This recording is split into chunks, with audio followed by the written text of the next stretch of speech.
Hey, how are you doing? Welcome to Miss Tech Hack. What is this video all about? Let's have a preview. This is the third part of how to configure Tomcat with Eclipse.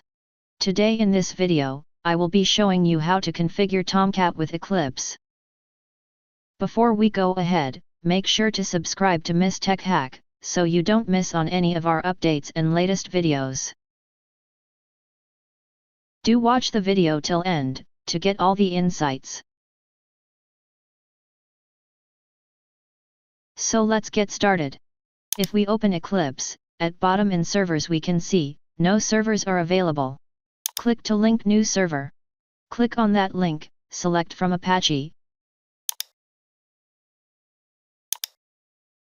Tomcat 9 as server type and click on Next.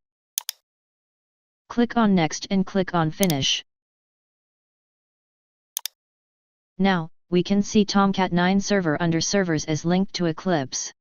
So, we have successfully seen how to configure Tomcat with Eclipse from scratch. That's it for this video. I hope you find it useful. For any queries or concerns, write me down in the comment section. Thank you so much. Have a great day.